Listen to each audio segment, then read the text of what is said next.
Olá, bem-vindos a mais um Fórum Autodata, desta vez com os sistemistas. Estão aqui comigo os senhores Bezaliel Botelho, presidente da Bosch, Luiz Corralo, presidente da Delphi, e Silvio Barros, presidente da Meritor, que vão discutir comigo hoje justamente esse importante segmento da indústria automotiva. Senhores, nossa ideia é realmente debater o futuro deste segmento no Brasil. A gente parte do princípio que a gente está iniciando uma importante fase da indústria automobilística brasileira, com boa possibilidade de crescimento. Dizem alguns com boa possibilidade de chegarmos aí a um potencial de crescimento de 5 milhões e 600 mil unidades até 2016, pelo menos é isso que a Anfávia tem divulgado dentro da sua nova gestão. Temos o Inovar Auto, que teoricamente deve abrir boas possibilidades para as empresas de autopeças no Brasil. Como é que vocês estão vendo esse futuro? Primeiro, vocês acreditam nesse potencial de mercado? Está aberto para qualquer um de vocês que já quiser começar. Eu acho que esse crescimento que você está mostrando aí, chegar a 5 milhões e 600 em 2016, 2017, ele deve carregar por trás disso um volume elevado de exportações. Nós, pessoalmente, nós da Delphi, não acreditamos que o mercado brasileiro consiga chegar lá. Nós estamos falando do crescimento ao redor de 6, 7% ao ano nos próximos anos, mas isso não levaria aos 5 milhões e 600. Porém, estamos falando de produção, não é? Mas essa produção vai depender muito que a gente consiga retornar ao mercado de exportação. Se a indústria automotiva retornar, seja por câmbio, seja por algum tipo de incentivo, voltar a crescer ou por acordos que o Brasil deva realmente fazer, isso é possível. Senão, nós vamos continuar crescendo, o que é um bom crescimento, né? 6, 7%, mas com níveis ainda de exportação muito baixos, o que não nos levaria aos 5 milhões e 600. Botelho? Independente dos números em si, eu concordo que essa bola de cristal, para acertar exatamente o que vai acontecer é mais difícil, mas nós acreditamos muito no crescimento desse mercado, né? E está bem claro que já há anos nós estamos crescendo numa faixa muito boa. Temos hoje já um mercado muito bom. O nosso problema não é mercado mais. Nós tínhamos no passado essa dificuldade de ter economia de escala, volume. Nós não temos mais esse problema de mercado. Nós temos que aprender a conviver com flutuações de mercado. É muito normal você ter um ano que seja 5% a menos, 5% a mais de volume de venda de mercado. Então eu acredito pessoalmente que nós vamos estar com um mercado muito bom pela frente, um mercado desafiador, sem dúvida, diferente dos últimos anos, um mercado muito mais complexo na sua constituição de players, de participantes com forte concorrência, mas um mercado extremamente desafiador, bem diferente dos mercados que nós temos lá fora. Eu acho que essa vai ser uma característica muito específica do Brasil, um mercado com características bem focadas no local. Concordo que a exportação tem que vir de alguma forma para poder dar sustentabilidade a esse mercado. Silvio, você inclusive atua no mercado diferente, né? Que você a gente tem dois especialistas na área de veículos de passageiro. Eu vou me ater a falar um pouco de caminhões e ônibus. É um segmento diferente, é um segmento de bem de capital, portanto, ninguém compra caminhão ou ônibus para passear, enquanto que o carro sim faz parte do lazer. Nós na Meritor acreditamos muito que esse mercado deve crescer acima dos padrões de PIB, como tem sido natural, por uma série de questões. A primeira delas é a questão da frota. A gente tem uma frota extremamente envelhecida. O segundo aspecto a considerar aí também são os investimentos que o governo promete na parte de infraestrutura. Então, o que a gente sente em termos principalmente de caminhões, o ônibus há uma certa estabilidade, já em torno aí de 40 mil veículos por ano, mas principalmente a nível de caminhões, focadamente em extra pesado e veículos leves, que são as duas pontas que normalmente crescem. Nós estamos projetando crescimentos acima de PIB para os próximos 5 anos. Então, PAC, como eu falei, a renovação da própria frota, há uma série de incentivos que o governo tem dado aí para idealizar essa renovação. Esse, para nós, é um mercado que, sem dúvida nenhuma, promete para os próximos 5 anos. Ou seja, a projeção é boa de qualquer forma. Podemos não chegar nos 5 milhões e 600, mas a projeção é boa de qualquer forma. Sem dúvida. Temos alguns desafios aí na frente.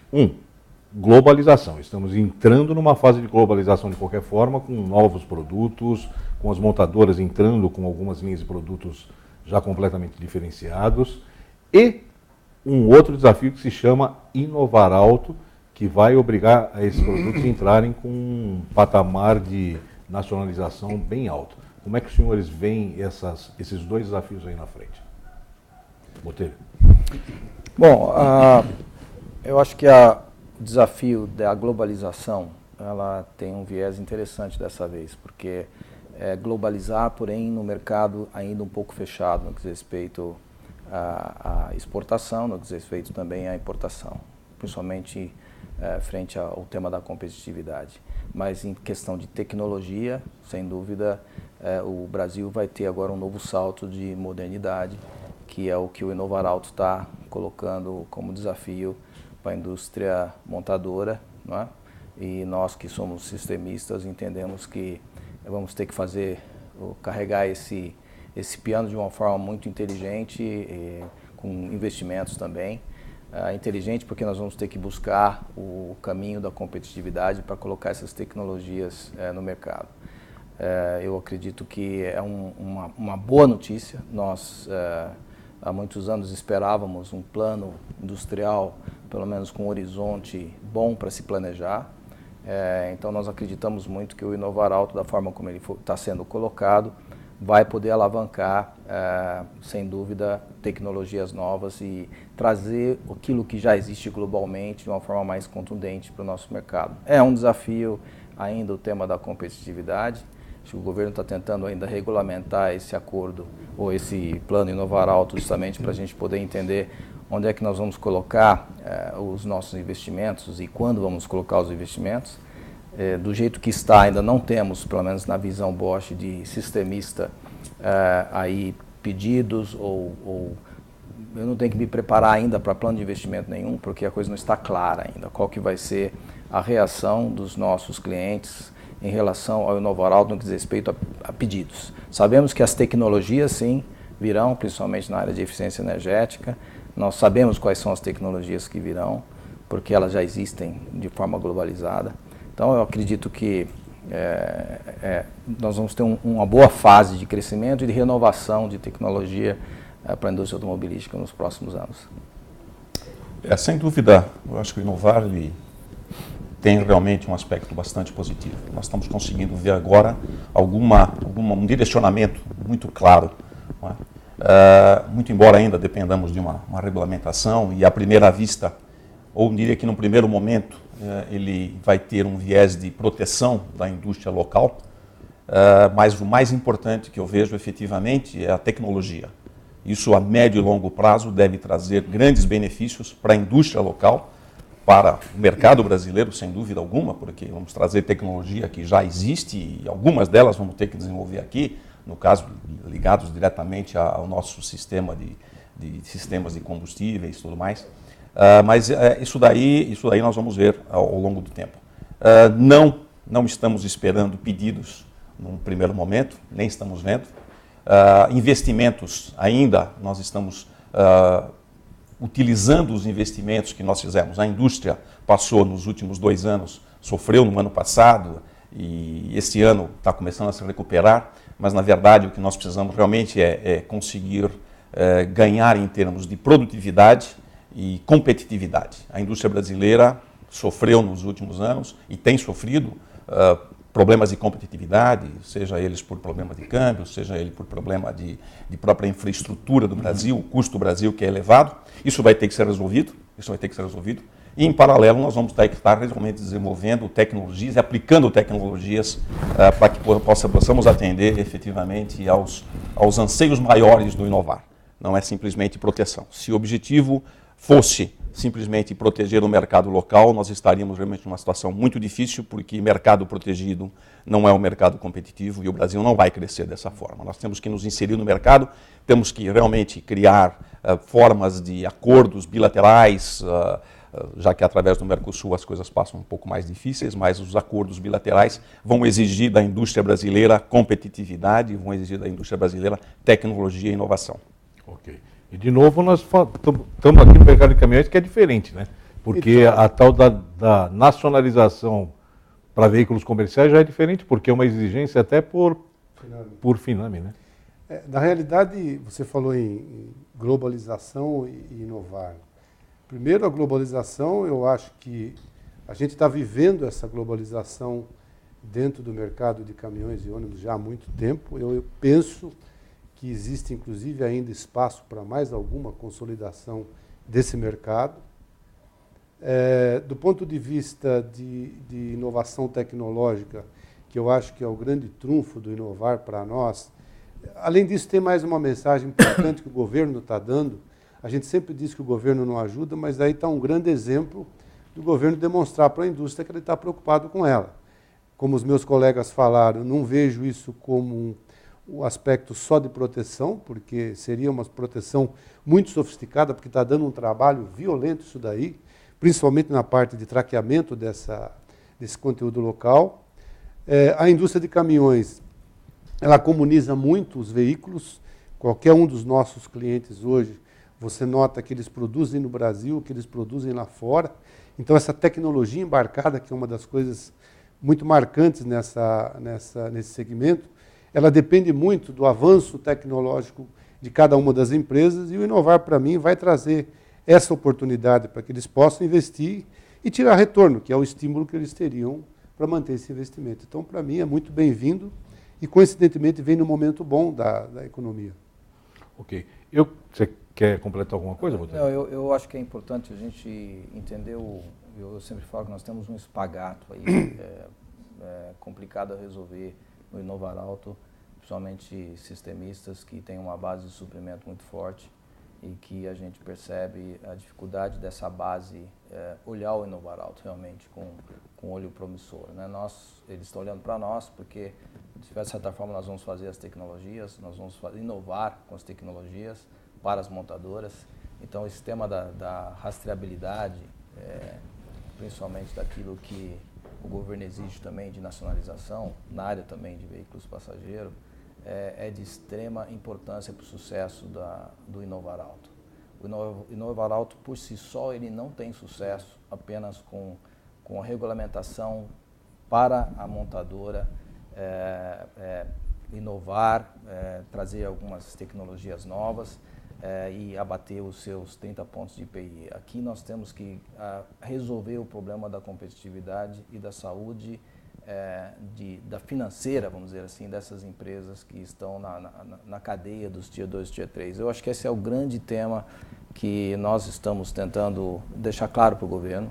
Temos participado de várias reuniões com o governo para mostrar a importância de que o governo vai ter que, de alguma forma, nos ajudar no viés da competitividade no que diz respeito à desoneração de impostos, né, para essa cadeia. Eu acho que para a montadora que monta veículo aqui no Brasil, ela tem, sem dúvida, a necessidade e o conforto de ter fornecedores locais, justamente por questões logísticas, infraestrutura, que não dá para ficar só importando, mas no que diz respeito ao quesito à competitividade, nós percebemos que nós não conseguimos carregar uma cadeia de Tier 2 e Tier 3 não competitiva. O sistemista não consegue fazer isso.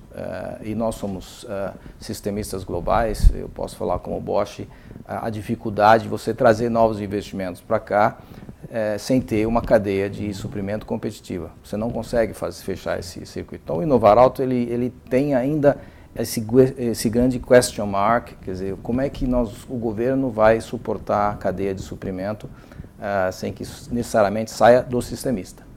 Isso é uma grande questão, é uma questão que a gente conversava antes, inclusive, da gravação, né? Como é que está a cadeia de fornecedores de vocês? Só que eu agora queria chamar um intervalo e no retorno a gente vai tocar exatamente nesse ponto e vamos tocar no Inovar Peças, que já deveria estar sendo divulgado, ok? Vamos chamar um pequeno intervalo agora, a gente volta a seguir. Chegou o novo Citroën C3. Troy Green.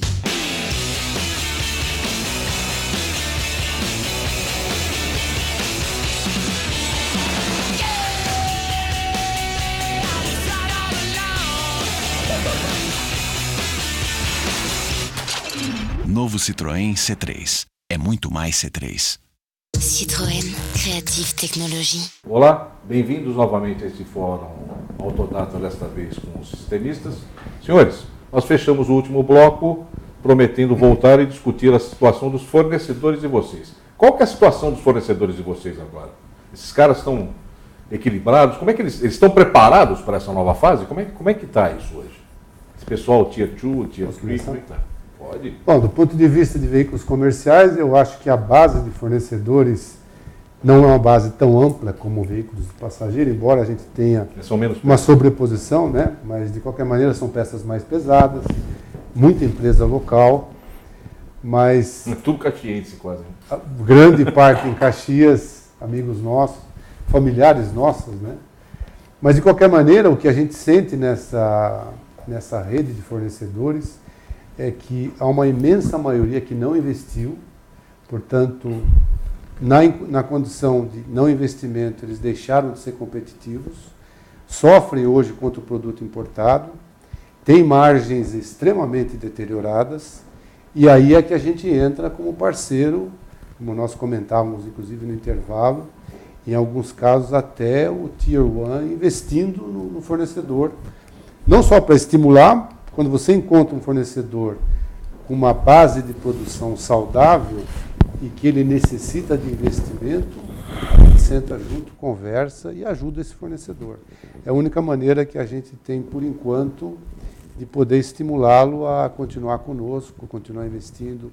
Mas é uma dificuldade hoje, eu diria, principalmente no Tier 2 e 3. Eles trabalham com margens muito deterioradas e sem nenhuma referência. Muita empresa nacional, empresa familiar, sem referência para chegar no banco e pedir empréstimo. Então, eu tenho certeza que vocês passam pela mesma situação. Não, sem dúvida. Com certeza. O cenário é o mesmo também. Talvez nessa parte de automóvel seja até pior essa situação. Com certeza, nós temos um grupo de fornecedores muito maior, a complexidade é muito maior. E eles têm sofrido, como nós temos sofrido, uma deterioração em termos de margem. O que nós fizemos, os sistemistas têm feito, e também as montadoras, é procurar encontrar alternativas, inclusive fora do Brasil. Então, nos últimos anos, meses, nós acabamos sofrendo um processo de deslocalização, seja reduzindo a participação do fornecedor local e procurando alternativas externas, ou mesmo saindo de fornecedores locais. Motivo de câmbio e tudo mais, a concorrência externa é muito grande. Para se manter a rentabilidade, para se manter os nossos preços competitivos, nós somos obrigados a procurar isso. Isso, de uma certa forma, nós vamos ter que procurar um caminho de retorno, localização novamente. Aí você esbarra também nos investimentos, os fornecedores locais, como já foram falados. Ou seja, você estava procurando a peça lá fora ou até incentivando o teu fornecedor a produzir lá fora e trazer para cá. O Tier 2, procurar fontes de fornecimento alternativas fora, e nós também procuramos alternativas de fornecimento externo. Fornecedores que são multinacionais, que têm suas bases na Ásia, onde for, que tenham custos mais competitivos, acabaram trazendo parte de componentes, parte de produtos para nós. Agora, uma outra coisa que eles sofrem muito também é com relação ao investimento.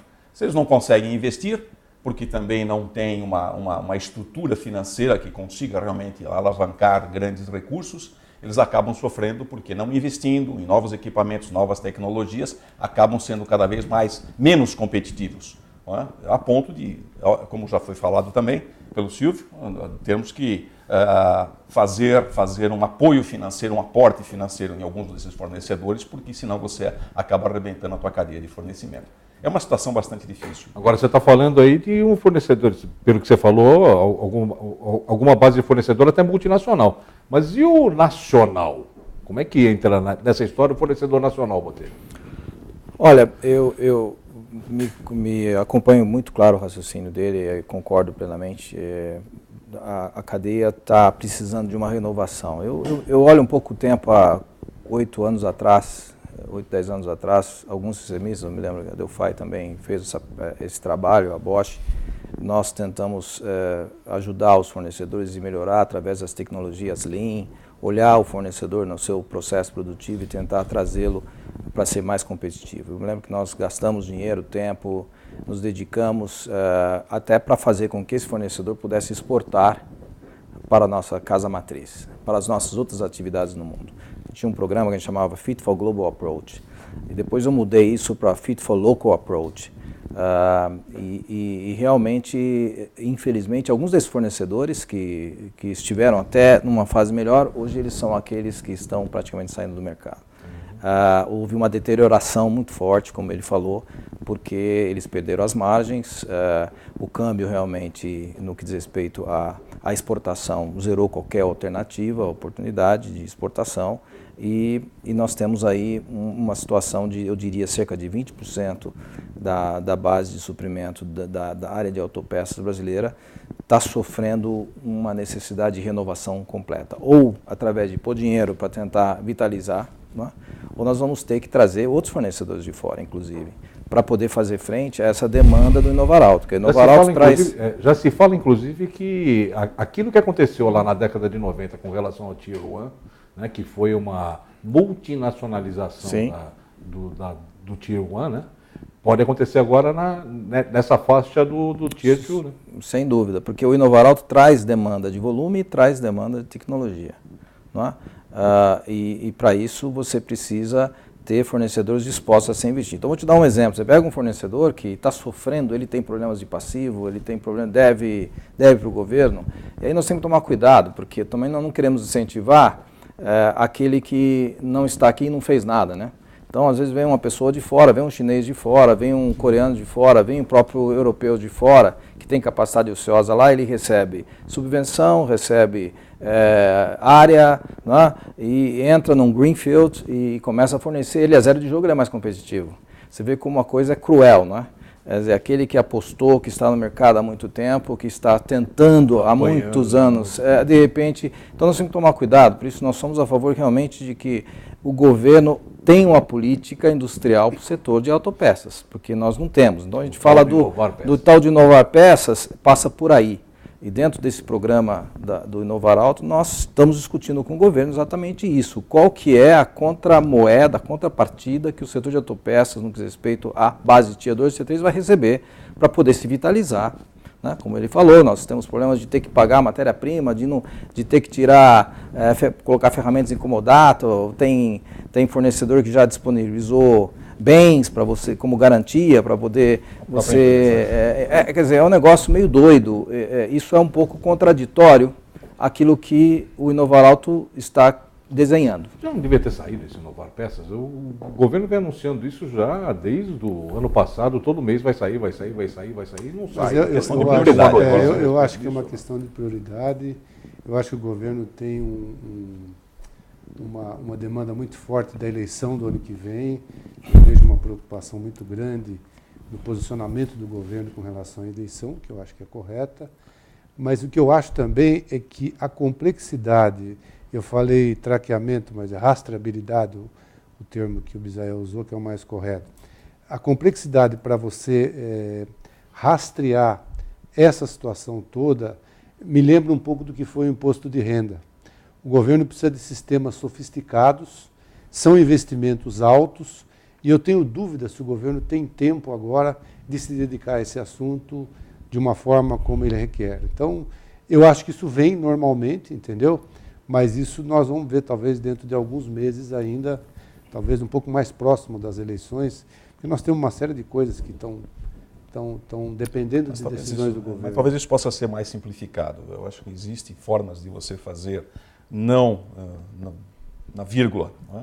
Mas existem formas de você fazer essa rastreabilidade de uma forma mais inteligente e menos onerosa. Não podemos esperar que o governo vá desenvolver isso aí. Nós estamos aplicando, nós temos que demonstrar ao governo a forma como ele possa fazer isso daí. Não, isso é bem colocado. Nós tivemos agora a Resolução 13, por exemplo, que na verdade pede isso. Para você fazer venda agora entre os estados, você tem que abrir na nota fiscal, conteúdo importado, e nós tivemos que criar em espaço de tempo muito curto, 30 dias, um sistema que pudesse viabilizar isso através da nota fiscal eletrônica. Então, eu diria que a complexidade é em partes. Nós tivemos no governo mostrando, por exemplo, como seria essa rastreabilidade. Nós fizemos uma proposta muito clara e simples até o Tier 2, como rastrear isso. Em contrapartida, nós falamos, ok, o Tier 2 vai comprovar o seu conteúdo nacional para o Tier 1, o Tier 1 vai comprovar isso para uma montadora, e o que ele ganha com isso? Primeiro que ele aumenta a sua burocracia, sem dúvida nenhuma, mais simples que o sistema seja. O que ele ganha com isso? Ele ganha talvez mais pedidos de demanda nacional, mas se ele não for competitivo, ele não vai receber esse pedido de comando adicional. Então, o processo de rastreabilidade, eu diria que ele é simples. A grande questão que está em pauta agora é a responsabilidade jurídica, né? Dentro da cadeia, né? Se você tem uma informação no Tier 3, por exemplo, de conteúdo nacional errôneo, seja por qualquer razão, não é? Isso, de certa forma, vai beneficiar uma montadora lá na ponta que vai ter alguns milhões de redução de imposto de IPI a pagar. E numa auditoria, e nós fizemos realmente uma proposta de autocertificação, quer dizer, o Tier 2, o sistemista, faz a autocertificação, tá? E ele é, claro, passivo de auditoria. Como é hoje na resolução 13, e quando a gente faz exportação pela Ciesp, eu tenho que ter certificados de origem, eu tenho que fazer essas auditorias. Então, e para isso tem penalidades claras na lei quando você tem. Então, o tema hoje que está sendo discutido no governo é como é que nós vamos regulamentar isso. O sistema de rastrear em si, pelo fato de ter a nota fiscal eletrônica, ele é relativamente simples. Você só indica o seu conteúdo nacional, menos os impostos, né, e menos o seu preço, né, menos impostos de importação, você tem o teu conteúdo nacional. Isso é uma prática que eu não vejo muito complexa. O que é complexo é como é que você regulamenta isso em questão de jurídica, que está sendo discutido agora com o governo, e o que a Autopeças ganha fazendo isso. Então, nós fizemos uma proposta muito pragmática de pedir um reintegra. Então, para cada nota fiscal que você fornece, onde você comprova conteúdo nacional, você recebe um reintegra de 10% de crédito, por exemplo, 20% de crédito, para que você possa usar esse crédito para pagar impostos que você tem na cadeia, para você pagar o seu PIS/COFINS e outros impostos que nós temos. Isso seria uma forma de você desonerar a cadeia, né, e motivar a cadeia a nacionalizar, né? Então, esse é um tema que nós estamos discutindo, que é onde o governo quer tentar chegar. Que é o tal da Inovar Peças, que nós estamos nessa fase de discussão com o governo. Okay. Agora, senhores, eu estou curioso com relação a um ponto. Conversando com vários de vocês ao longo dos últimos anos, era normal a gente chegar ao seguinte ponto. É muito difícil a gente convencer a nossa matriz a respeito da competitividade brasileira e convencer a nossa matriz a respeito de qualquer tipo de investimento no Brasil. Como é que está esse tipo de conversa hoje com Inovar Alto, com essa questão de globalização nova que está aparecendo? Como é que a matriz está vendo o Brasil hoje? Mas isso é um assunto para o próximo bloco, nós vamos fazer mais um intervalo agora. Okay?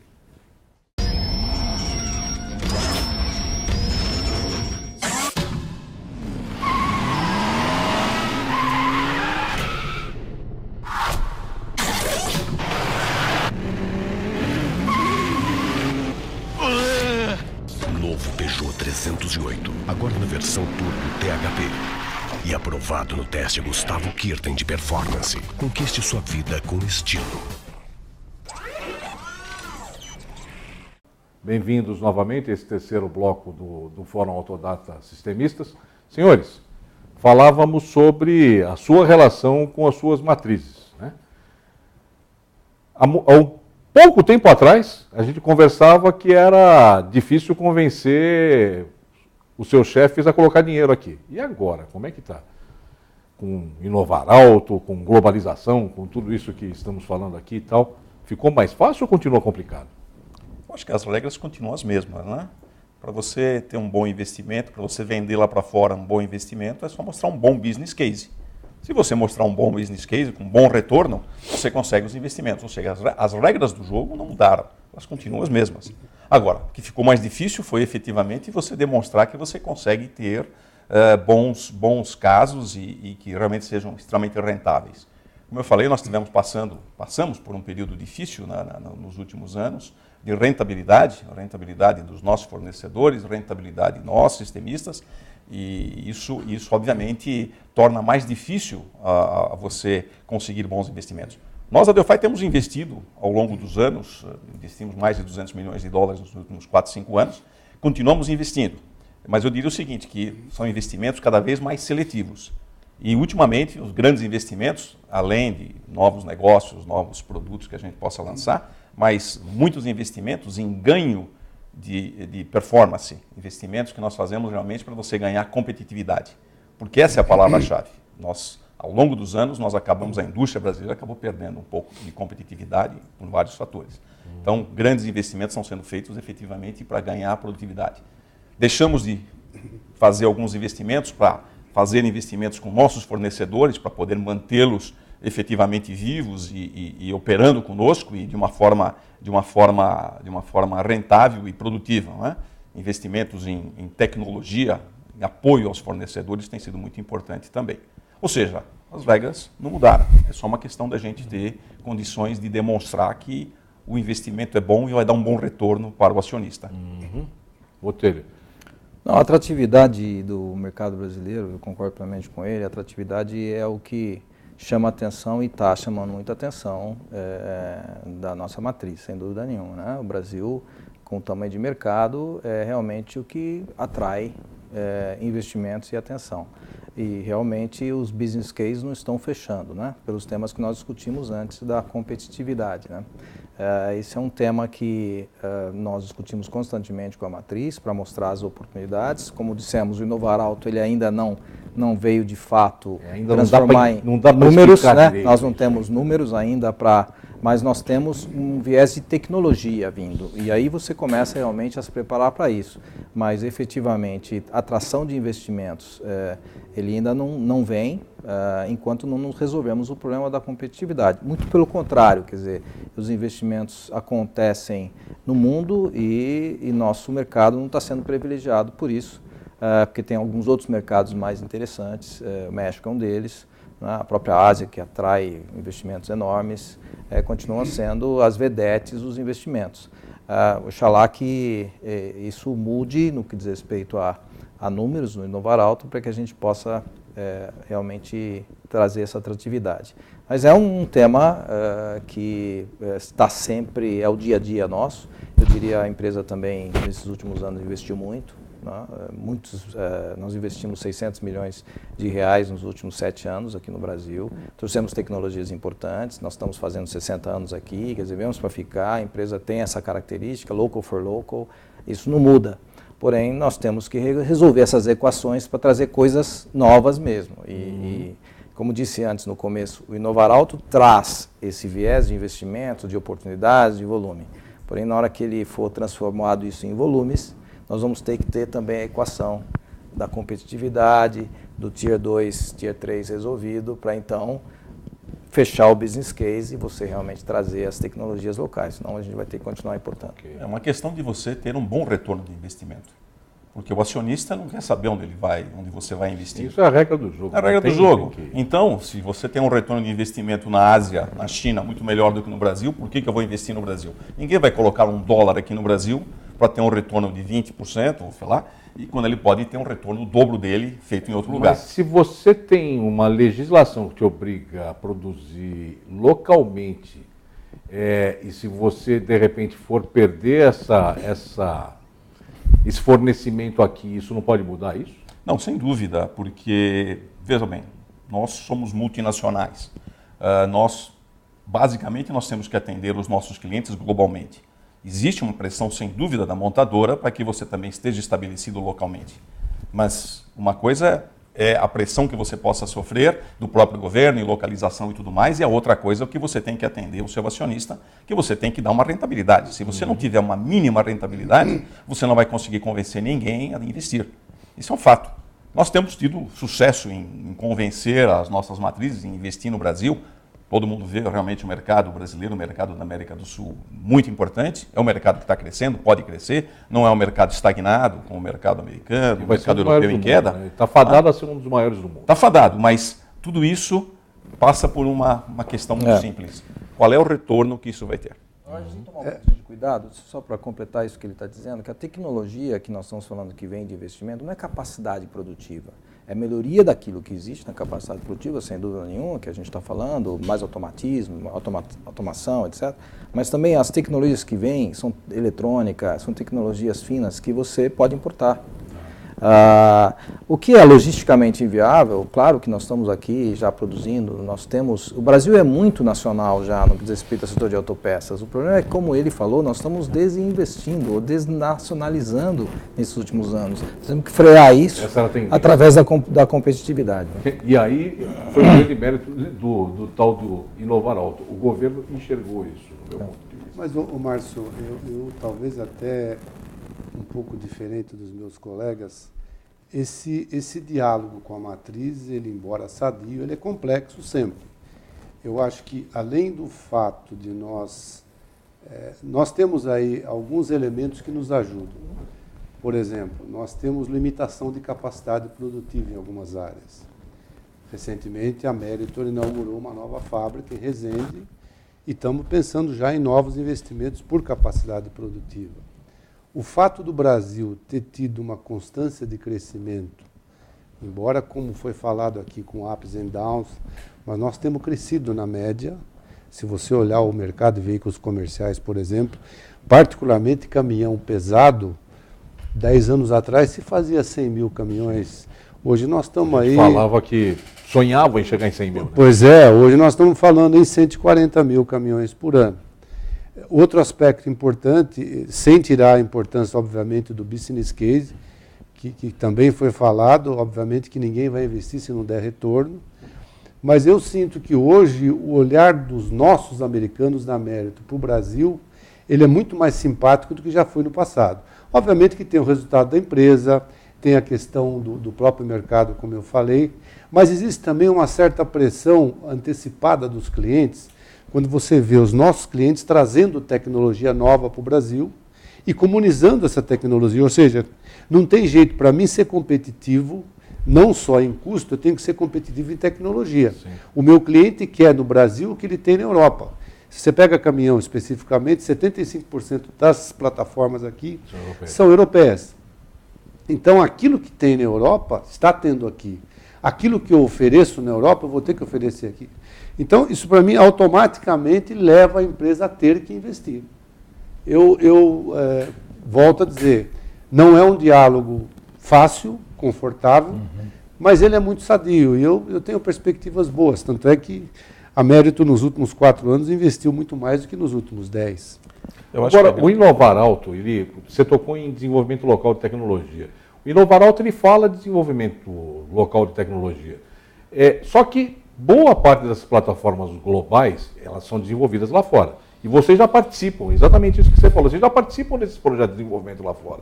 Como é que se dá esse desenvolvimento de tecnologia aqui? Você tem alguns nichos em que você pode investir em tecnologia. Por exemplo, no segmento Flex, é tipicamente nacional. Então, recentemente, nós tivemos nos últimos 4 ou 5 anos, investindo fortemente em tecnologia, na tecnologia Flex, eliminação do tanquinho de combustível, de gasolina. Isso é uma tecnologia local. Isso é uma tecnologia local, desenvolvida localmente e teve investimentos externos. Isso é um exemplo. Outras tecnologias, por exemplo, no setor de refrigeração e ar-condicionado, que nós temos também, nós somos extremamente competitivos e temos algumas características no mercado que propiciaram a nossa empresa a investir em tecnologia especificamente no mercado brasileiro e que, a hora que nós desenvolvemos isso, nós começamos a exportar essa tecnologia lá para fora também. Ou seja, existem alguns nichos de mercado em que a gente pode, ou deve, ou vai necessitar realmente desenvolver tecnologia. Agora, e localmente. Agora, tecnologias já existentes, essas vão ser muito mais difíceis a gente comprovar por que eu vou investir aqui no Brasil se eu consigo investir lá fora, sendo mais, ou já com volumes maiores, ou já foi a tecnologia investida. Então, é uma questão só de encontrar o caminho certo em tecnologia. Agora, eu entendo que Inovar Alto também, muito mais do que forçar o investimento, o objetivo do Inovar Alto é estimular o investimento, né? Sim. Eu acho que, acima de tudo, é um estímulo. Ninguém é forçado a investir. Eu acho que, talvez até mais do que Inovar Alto, o próprio cliente faz com que, para você ser competitivo, e volto a falar, ter aqui o que nós temos lá fora, você é obrigado a investir. E você tem a questão da adaptação dessas tecnologias também, né? Porque o eixo que você usa lá fora não é o mesmo eixo que você usa aqui, por exemplo. Né? Hoje é. Essa é a minha questão. No caso do caminhão, Eu ofereço aqui exatamente a mesma coisa. Eu só troco de endereço. Tá. Basicamente não, totalmente. É o mesmo produto que tem aqui, porque No o caso caminhão... deve ser o contrário. O eixo que você oferece é aqui o que você usa lá. Exato. E Que o por quê? daqui deve Porque ser o mais caminhão forte que do que existe esse lá. aqui, o caminhão que existe aqui é o mesmo caminhão que existe lá fora. Ok. Você entendeu? Ok. É.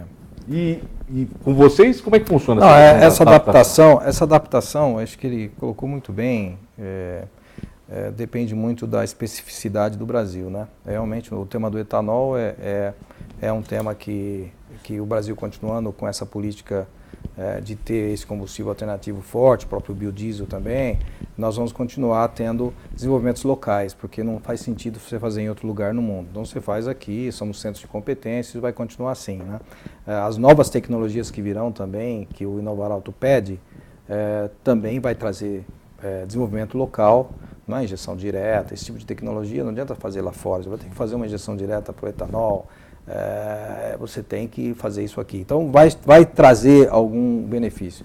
Mas eu acho que mudou bastante a questão da adaptação, da tropicalização em função de custo. Porque agora os carros são globais, cada vez mais produtos globais, como ele colocou aqui, isso a gente vê também na área de passageiro, não dá mais para ficar fazendo a jabuticaba só por questão de custo. Isso não está mais sendo possível.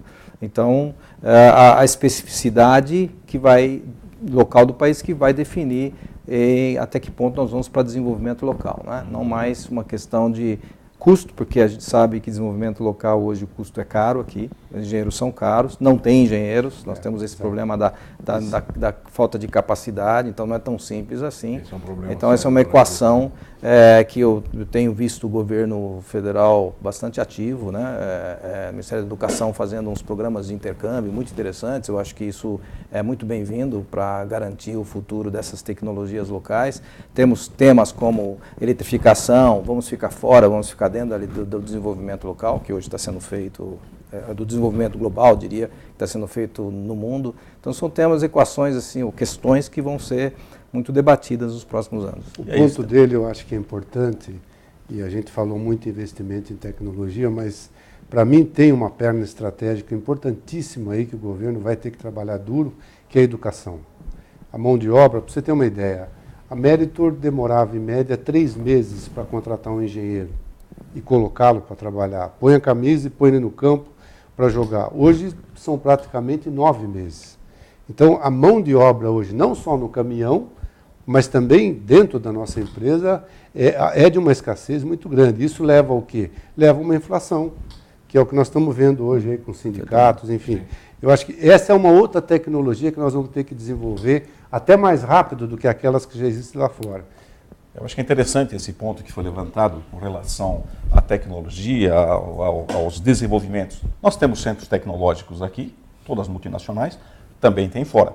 Os desenvolvimentos hoje são globais, as plataformas são globais. Então, o local de desenvolvimento não necessariamente é o local em que você vai produzir. Tudo vai depender também de uma relação de custo, competência técnica e profissional. Por isso você precisa realmente ter educação, ter boas universidades, uma boa formação tecnológica, bons centros tecnológicos e competitivos. Hoje nós sabemos, o custo da nossa mão de obra, do nosso engenheiro, é extremamente elevado. Ele está acima de padrão de primeiro mundo. O que efetivamente limita na hora de você fazer um desenvolvimento, as horas de engenharia custam mais. Falta. Então, nós temos que pensar não só no inovar peças, no inovar alto, né? Mas no inovar educação, no inovar people, inovar em engenharia. Isso é importante. Nós temos os centros, nós investimos. Tanto faz você investir 100 milhões de dólares num centro tecnológico no Brasil ou na China. Depende de onde você tenha melhor corpo de engenharia, melhor educação, melhor formação profissional, para você poder fazer os desenvolvimentos. De novo, infelizmente, a gente está falando de um trabalho do governo, né? Porque parece que o governo fica esperando a gente fazer isso, né? Você vê que já se importa muita mão de obra hoje, né? Muito mais. Quando você entra nessa parte técnica, isso já acontecia. Está sobrando na Europa hoje. Exato. E Márcio, você me permite, nós estamos fazendo. Você vê, nós estamos lançando essa semana, o Sindipes lançando uma universidade praticamente para treinar profissionais pela carência que nós temos. Nós não estamos esperando, não. Nós estamos tentando, com as várias instituições que nós temos, seja a SAE, a própria Sindipes, a própria EA, tentando fomentar o desenvolvimento desses engenheiros. Agora, é um problema um pouquinho mais embaixo, né? É que não seria uma obrigação da empresa. Claro que mas não é só do engenheiro o problema, nós temos um problema na base da pirâmide, no chão de fábrica. No chão de fábrica. Nós temos que ter realmente pessoal capacitado, porque pessoal capacitado consegue ser mais produtivo, consegue produzir mais, consegue dar melhores ideias e inovar. Isso sim. Consegue ter mais qualidade. Ter mais qualidade. Não é? Essa é a história. Senhores, infelizmente a gente está chegando no final do nosso tempo. Eu gostaria de abrir agora as nossas câmeras para que vocês pudessem mandar uma última mensagem aos nossos web espectadores. Começando com o Botelho. Não, é agradecer a oportunidade de fazer esse debate aqui franco com vocês, com os colegas. Eu acho que, como disse, nós estamos otimistas com o futuro, no que diz respeito ao tamanho de mercado, atratividade de mercado, e oxalá que a gente consiga resolver essas equações todas que discutimos aqui para nos beneficiarmos com aquilo que já temos local desse crescimento que vem. Muito obrigado pela oportunidade. Sem dúvida, uma grande oportunidade estar conversando com vocês. Temos grandes desafios, sem dúvida alguma, isso é bom. Temos problemas, e o problema só é problema porque tem solução. Se não tiver solução, ele deixa de ser um problema. E nós temos um bom problema pela frente. Temos um mercado importantíssimo, nós estamos no mesmo barco, nós dependemos deste mercado, somos concorrentes, mas ao mesmo tempo estamos participando de um crescimento comum do país. Nós temos, acima de tudo, nós somos brasileiros, queremos ver esse país crescer, queremos dar oportunidade de crescimento a todos, e a única forma realmente é nós termos uma economia aberta, uma economia de mercado, que permita que o Brasil seja realmente uma estrela no mundo, e não uma ilha ou uma jabuticaba, como você falou. Muito obrigado pelo convite, agradeço aos colegas a oportunidade de sentar e debater. Em nome dos amigos da Meritor, a minha mensagem é uma mensagem de otimismo. Eu acho que o Brasil, como disse o meu colega aqui, nós estamos no mesmo barco, mas o mais importante é que esse barco está subindo. E se nós estamos debatendo aqui, no fundo nós estamos debatendo como encontrar oportunidades dentro dessa grande oportunidade chamada Brasil. Agradeço mais uma vez o convite. E eu agradeço a vocês dedicaram uma tarde aqui para a gente poder discutir esse futuro brilhante desse país e deste setor automotivo que eu tenho certeza vai continuar crescendo. Muito obrigado. Muito obrigado a vocês também pela atenção e até uma próxima oportunidade.